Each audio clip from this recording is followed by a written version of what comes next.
Good morning, CSL Santa Rosa. Karen Drucker coming to you this morning. How are you?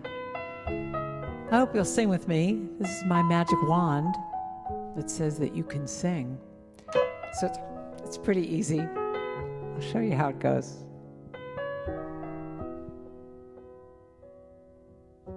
This is what it comes down to. Every day we get to choose. What do I want to say today? I choose. And what do I want to feel today? I choose. And what do I want this day to be? I choose. Every day it's up to me to choose. I choose. I choose. So I'm going to turn up a little bit because I think y'all want to rock out a little bit. Because I choose, yeah.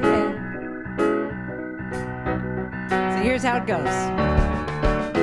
Today I choose to be grateful, so grateful today. I choose to be grateful, grateful, that's your part. Today, I choose to be grateful, so grateful today. I choose to be grateful, grateful. How about happy today? I choose to be happy, so happy today. I choose to be happy, happy. About peaceful today. I choose to be peaceful, so peaceful today. I choose to be peaceful, peaceful. Here's what it comes down to. Whatever I choose is how my day is gonna be. Claim what I want, cause it's all up to me. Yeah. Today, I choose, what about loving? To be loving, so loving today. I choose to be loving. How about joyful today? I choose to be joyful, so joyful today. I choose to be joyful, joyful. Now pick your own word here. Today, what do you want to be today? What do you want to feel? To be. Today, I choose to be. Pick another word. Today, I choose to be. Today, I choose to be. Whatever I choose is how my day is gonna be. I claim what I want, cause it's all up to me. You know it's all up to me. Today, I choose to be thankful, so thankful today. I choose to be thankful, thankful. What about grateful again? Today, I choose to be grateful, so grateful today. I choose to be grateful, grateful. Do that again. To be grateful, grateful again. To be grateful. We'll do this over and over till you get it. To be grateful, grateful. Hello, I am Tamira Hume, a prayer practitioner at our center. Please join me in prayer. Only one, everywhere present in all things, in the rhythm of nature, in the blossoming of spring, in the song of birds, creating hymns. It is eternally present, this Creator giving of itself to every being in every moment, through the flow of life, easily, with love and beauty and kindness and compassion. It is in all things. It is in me. It animates me, walks me, and talks me. As this is true for me, it is true for each one hearing this message today. And I claim for us, for this time, recognizing and accepting this time of transformation, of coming out of a long time of being sheltered in place, opening up new horizons, meeting with family and friends for the first time in a while. May our hearts be open and listen to the sweet open-heartedness of our own nature, which is like the nature of the One.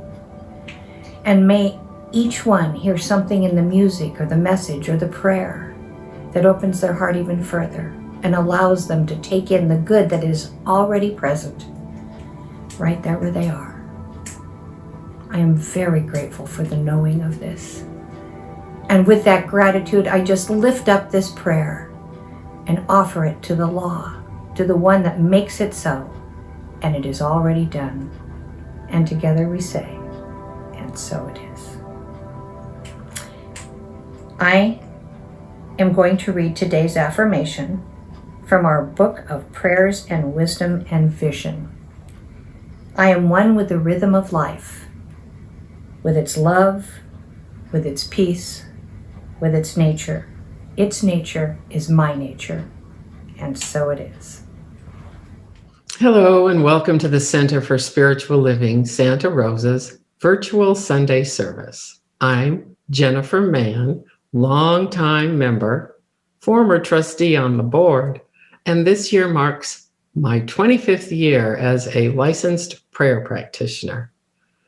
Thank you for coming today. It's so good to feel connected from my home to your home. We're conjuring up that wonderful feeling of home that the center always provides.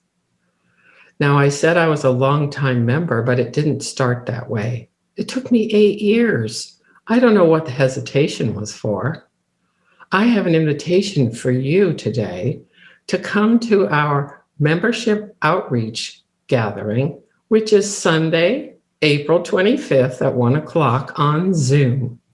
And there, what I learned is you receive a treasure trove of information, you meet staff members, and you learn how our spiritual practices carry throughout the community. It's such a blessing, and nothing is asked of you.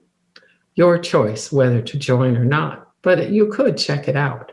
Again, Sunday, April 25th at 1 o'clock on Zoom.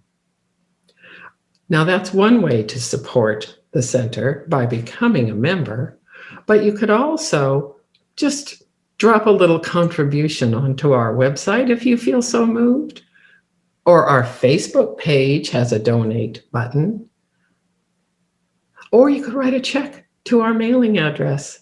People have been doing that and attaching sweet little notes of gratitude for how this center still holds up their lives, even though we're sheltering in place.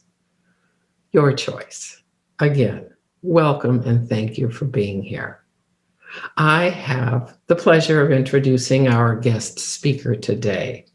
Reverend Savanna Riker is coming from her home in Seattle, Washington, where she is the assistant minister at the Amazing Grace Spiritual Center there in Seattle.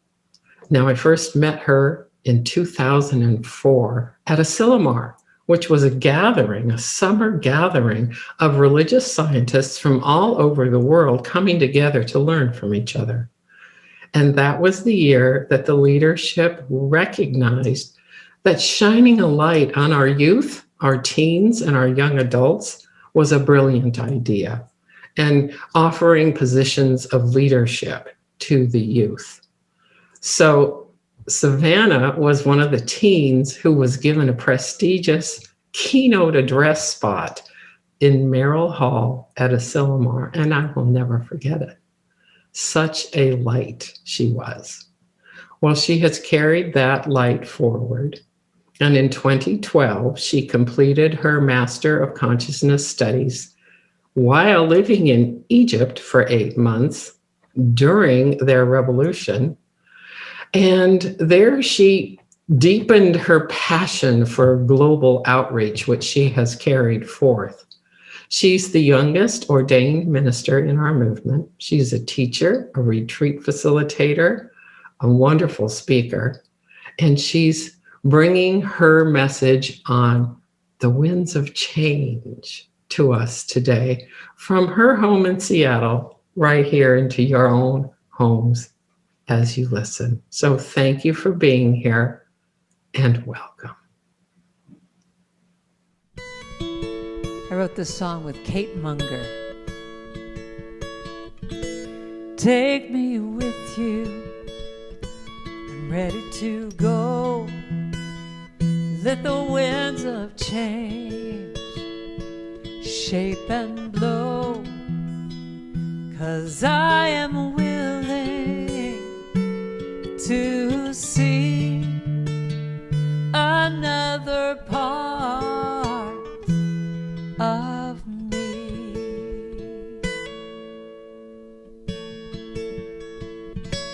Take me with you, I'm ready to go.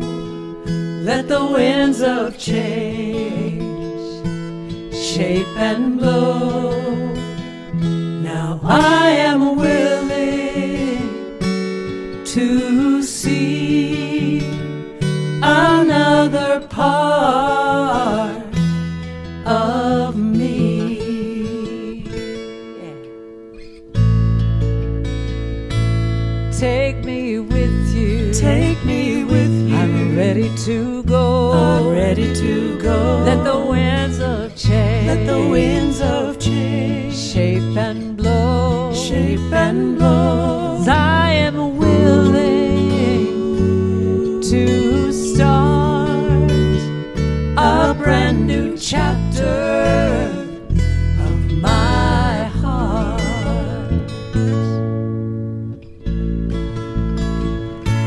Take me with you, I'm ready to go. Let the winds of change shape and blow. Now I am willing to make a choice. This new path needs my voice.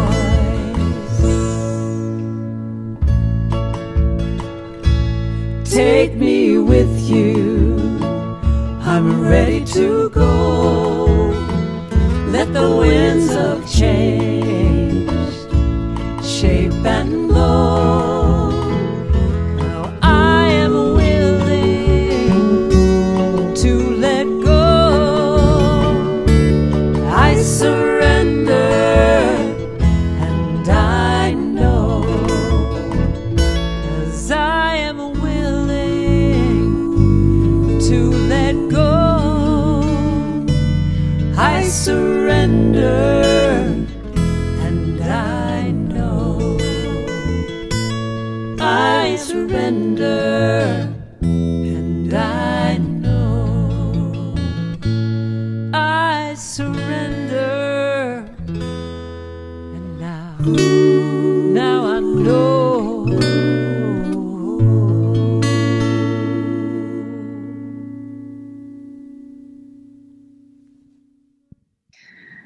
Hello, Centers for Spiritual Living, Santa Rosa. It is so good to be with you this morning, and I am honored that Reverend Edward and your crew there asked me to join you this morning for this weekly topic called The Winds of Change. You know, it's been a while since I was with all of you in person, and I'm joining you here from beautiful Seattle, Washington, where I now reside. And although I miss California, I am super grateful that we get to connect in this way. And so I will jump right in here with the topic, which is called The Winds of Change, Stepping into the Unknown. Something we all know by now is that change is constant. And our entire 2020 year was filled with so much of it. And yet again, as this vaccine has been rolling out, we continue to move forward, and the winds of change are upon us yet again. And so we get to ask ourselves the question, how do we adapt now to the world? What is our focal point, our guiding map? We are indeed stepping into the unknown. I would actually argue that we're always stepping into the unknown of some sort. How flexible are we with life? I remember many years ago when I was doing all of my service work with our Science of Mind community over in Ukraine. I remember one of the first Russian words I ever learned was the word gibki, which actually means flexibility. It was the one thing that I knew from the very beginning of going there that was required of me in order to navigate this country and the ins and outs of the culture. It meant that I had to dance with spontaneity and uncertainty. And so I want to share with you today a little bit about what I have learned during this pandemic that I hope and believe will inspire you this morning to act and to remember and to know. And the first thing is that it's taught me that there's no time to waste, that there is no time to waste in terms of being a beneficial presence on the planet. So when things were falling apart this past year all around me, I was driven to be calm, to know the truth, to answer the call of my soul, like more so than ever before. That there were no excuses anymore, to use every single ounce and drop of my past experiences of the shadow to inform how I inspire and support others. And so perhaps for you right now, it is a time of inspired introspection. Inspired introspection. I was thinking to myself, what is most important to me right now? What are the things that I most want to accomplish? What areas in my life are my growing edge right now for me to consider inspired introspection?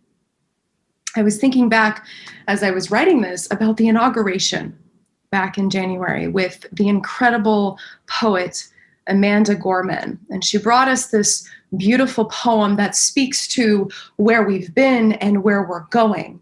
And she invited us to embrace our losses this past year and to recognize a new beginning. And of course, that new beginning starts and exists in the unknown.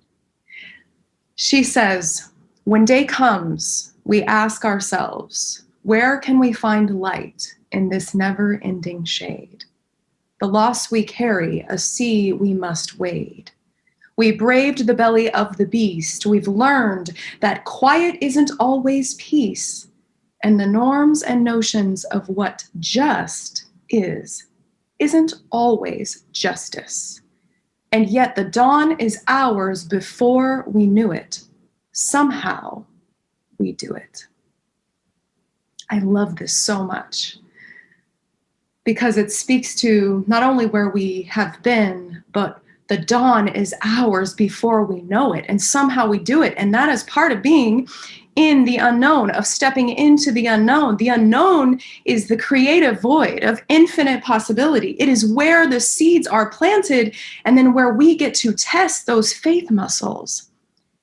Tom Althouse said, "Fear not the unknown. It is a sea of possibilities." The unknown can be our friend, not our foe. And so we get to remind ourselves of this, that although it might appear scary, the unknown can be our friend. And it is the place where we get to trust what we deeply say that we believe, what we deeply say that we teach and we feel about the direction of where our lives are going.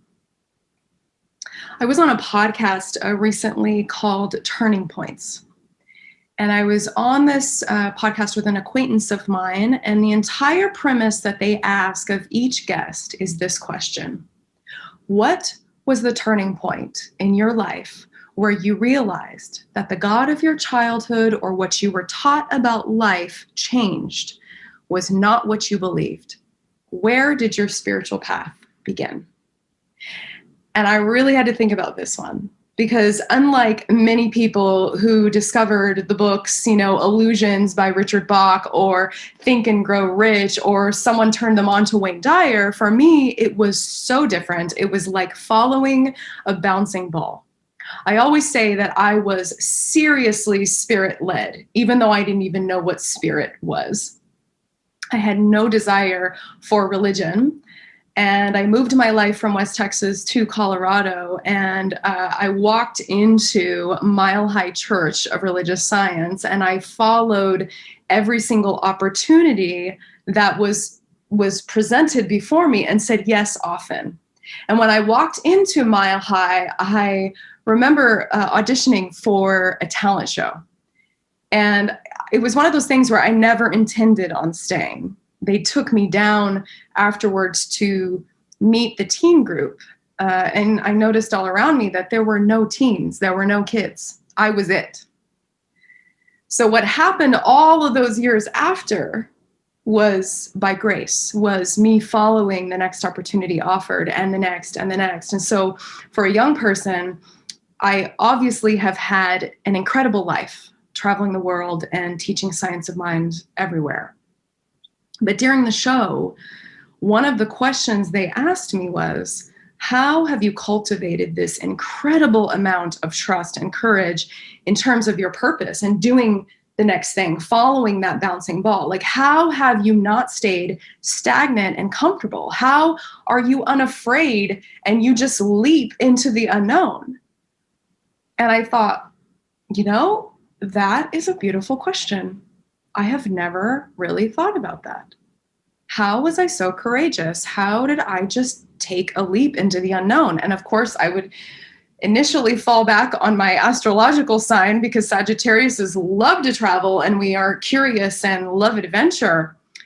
But I would like to go a little bit further in saying that I knew somehow something within me knew that there was something greater, that there was a purpose for my life. I have never forgotten that I have a purpose. And so I leapt anyway, even when I didn't know what that purpose was. I faced my fears anyway. And the beautiful thing about it is that so can you. You have a purpose.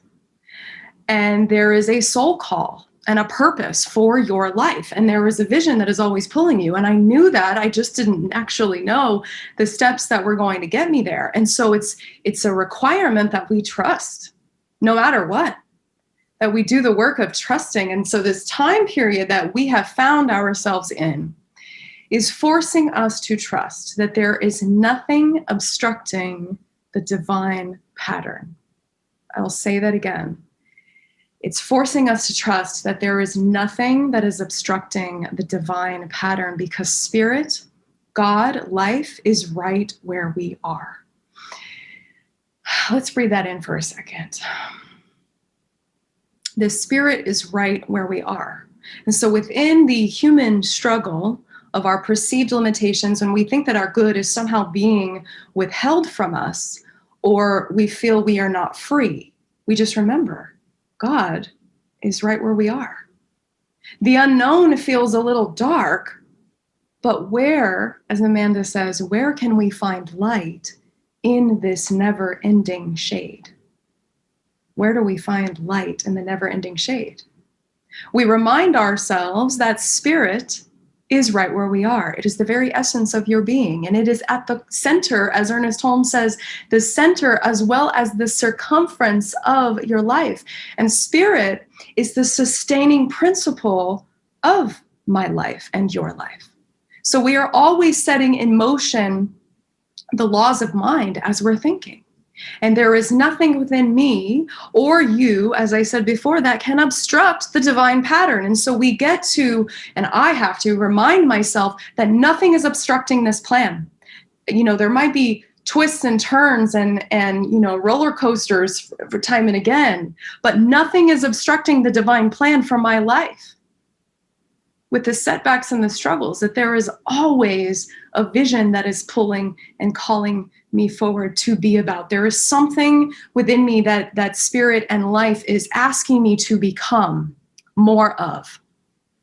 Ernest Holmes says this in the book, one of my favorites, This Thing Called You. He says, "The ceaseless human struggle for liberty is an attempt to rise above limitations which the consciousness of man knows to be false. Every scientific discovery is proof that limitation is not ordained by the laws of your being." So we were not meant to be limited. We were meant to experience freedom and joy. Ernest Holmes also reminds us in this book about the prodigal son and the story that we have heard in the Bible. He says that when the prodigal son was in a far country, nothing had happened to his divine abundance. The father's house had not been dismantled. The celestial garden still produced the fruit of the vine, but the son's face was turned. His eyes were closed. His ears were stopped. His consciousness was numbed. He had, in that dark time, to come to himself. And in coming to himself, he met face to face the heavenly presence which pervades all. He was enfolded in the arms of love, and a banquet was spread before him in the wilderness. So where was God all this time? Well, God had not been anywhere. The divine is always present and appears where recognized. That is so key. God appears where recognized. The presence, we know, is never an absence. The presence is never an absence. The light is who we are. And so I sense and I feel into this presence when I pray and when I am still and when I take time to commune with the Spirit. So the question I ask you is, can you come back to yourself, to a place of this inspired introspection for what is possible as we step into the unknown? Can we allow there to be a space of observation of my life and of your life and all the events, as opposed to what we tend to do, which is go into reactivity to it all, where we judge conditions and circumstances? Amanda Gorman continues in her poem by saying, "We are striving to forge our union with purpose. And so we lift our gaze not to what stands between us, but what stands before us. This is the promise to glade the hill we climb if only we dare. In this truth, in this faith we trust, for while we have our eyes on the future, history has its eyes on us." And she says, but within it, we found the power to author a new chapter, to offer hope and laughter to ourselves. So while we once asked, how could we possibly prevail over catastrophe? Now we assert, how could catastrophe possibly prevail over us? Beautiful question. The Spirit is right where we are. The next thing that I have learned about this pandemic is that we are truly resilient beings. I have always felt personally that I have learned the most about myself in the darkness and in the shadow. And even in the darkness, we will rise. We are resilient because of our capacity to love. I'm reminded of the story from a book that I love by one of our Reverend Mary Murray Shelton's books. It's called Guidance from the Darkness, How to Thrive Through Difficult Times. And there's a chapter in there where she speaks about the story, one of the stories from The Empire Strikes Back from Star Wars, which I always love Star Wars references because they're so intriguing to me, how spiritual principle has come into our mainstream movies and cinema. And it's the story of Luke Skywalker. And what he says is, Yoda asks him, about this cave that he's about to go into. And Luke is terrified. He says, well, I can't go in there without my weapon. And Yoda says, but you must go in. Like he invites him in and says, but you must go in. And instead of dropping all his weapons and going in, he feels this need to have to grab the weapons and take them in with him.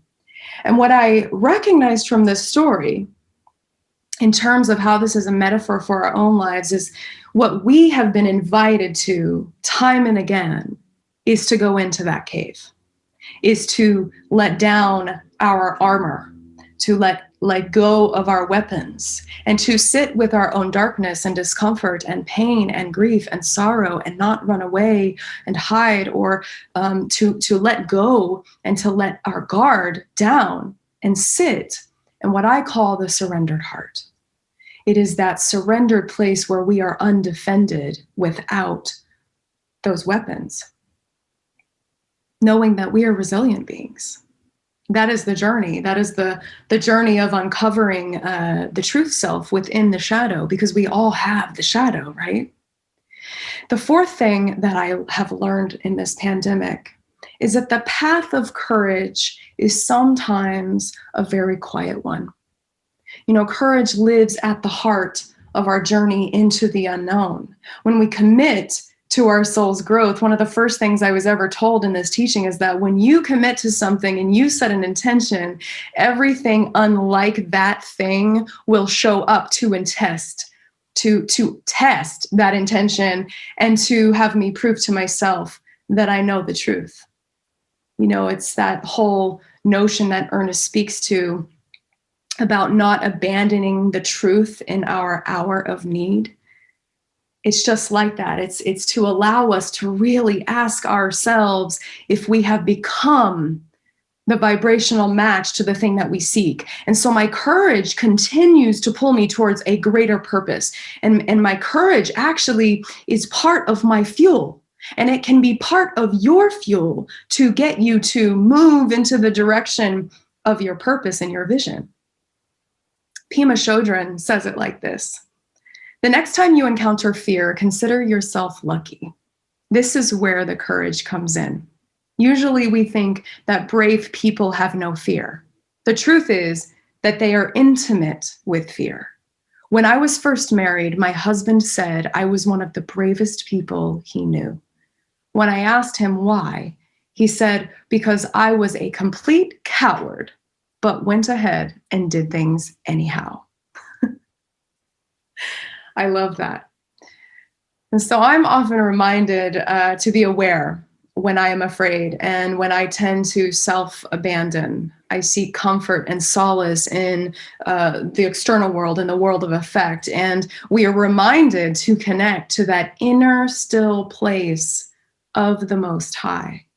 The universe, in fact, is answering every one of our questions. It is always answering the question that we ask, but most of the time, if you notice, we are asking disempowering questions. And so we want to start asking questions like, what is the meaning of life? What is trying to emerge in my life? What is the vision for my life? What can I bring to my life? And most importantly, which I've been working with, is what am I becoming? What am I becoming? And you know, sometimes the journey can be lonely. And what I've learned during this pandemic is that I've had to make friends with my loneliness. You know, I moved to Seattle literally weeks before the pandemic hit alone and came into a new community that I didn't know. And I was really invited to sit with my ability to be alone and not lonely. And so sometimes the path of courage can be a quiet one, and traveling in its own subtle ways along the corridors of our inner world. It's like we come back to ourselves when we do so, when we actually find the courage to sit with it, to be with it. And so the winds of change remind us of these jewels. And these are the jewels that I want you to take with you. And they are, there's no time to waste. If I've learned anything, it's that I want to be a beneficial presence on this planet, and there is no time to waste in not giving my gifts. And it's the same for you, that there is a moment right here and now that we can use to give of ourselves, to give our gifts to the world, to examine what it is that is holding us back from potentially doing that and being about that in the world. And the next thing is to remember that the presence is never an absence, that the spirit is right where we are, that we can tap into it all the time, that it is guiding and directing and unfolding for us, and we are able to use it, especially in our hour of need. The third thing I ask us to remember is how resilient you are, how resilient you have been throughout this year. And the last thing is the path of courage. To remember that the path of courage is sometimes a quiet one, and in the quiet space is the place where we get to touch not only our humanity, but that divinity that lives within us. That is the constant reminder of why we're here, what we're about, where we want to go, what our purpose holds for us. Wallace Stevens said this. I will close with this quote. It is the unknown that excites the ardor of scholars who in the known alone would shrivel up with boredom. So that unknown brings to us a place of creativity, of excitement, of possibility, so that we don't stay in complacency and stagnation and what Wallace Stevens refers to as boredom. And so let the unknown possibilities of your life excite you for what is to come. And so let us go into our prayer now, just taking that holy moment and that holy breath, giving thanks for the power and presence of all life, for a God intelligence that is at the very center and circumference of all things. It is the activity of my life right here and now, and it is the thing that's happening in every single person, place, situation, circumstance, and condition. For I know that this power and presence is all life, that it is the pervading life of beauty and intelligence, of wisdom and guidance, of grace and ease, of opulence and success. It is perfect health and divine right action. It is all of these things and the more. And as I know this to be true for all of us, I am so grateful to know that we can continue to come back to the truth and the awareness of this knowing, of who and whose we are, releasing any sense of limitation, lack, or scarcity thinking, releasing anything that does not serve the highest and best outcome for what it is that we wish to do, where we wish to focus in our lives right here and now. I know that we are supported on this path of stepping into uncertainty, that although there are winds of change, there is something within us that is never changed, that is never hurt or harmed or betrayed, and that is the very presence of life itself, of God intelligence that is within each and every one of us, and we have access to it.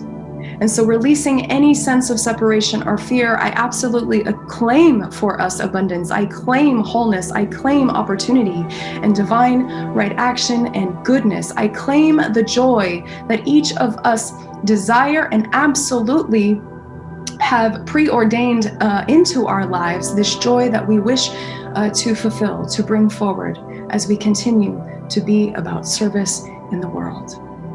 And so with this and the more, I give thanks. I give thanks for this incredible community of CSL Santa Rosa, for all of the good that it is doing in the world. I am so grateful to have spoken here this morning, and I give thanks for the ministries that continue to change lives all over the world, to uplevel consciousness and to remind us the truth of who we are.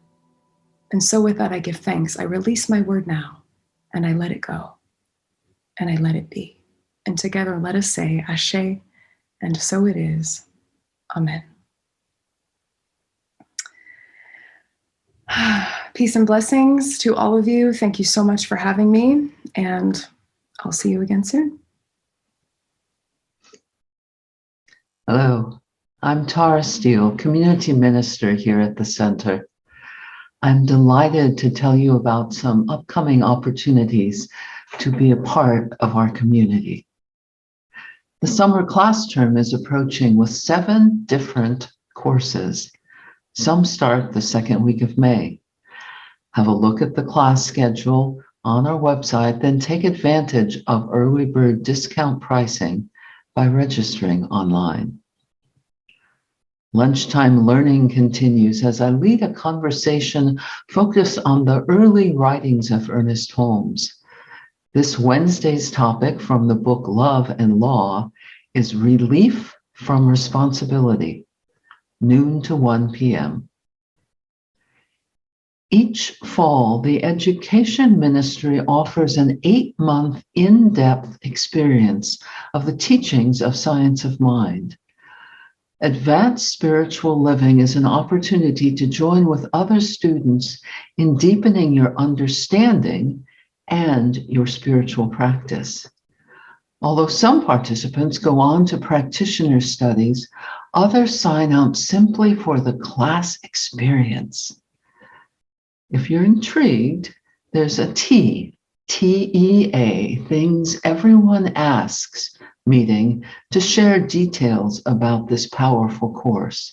It's April 25th, beginning at 1:15 p.m. The Being and Belonging discussion group meets today. We'll be looking at gender identity, what it is, the choices, and how those choices impact our experience. That conversation begins at 1:30 on Zoom.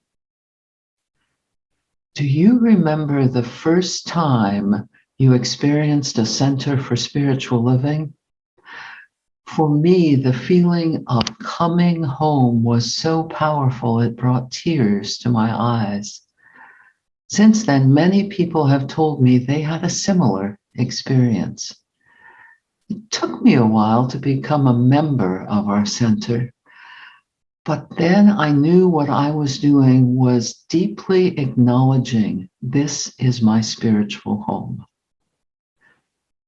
Dr. Edward and staff host a member orientation where you'll learn more about how this center works and have the opportunity to become a member if that choice is right for you at this time.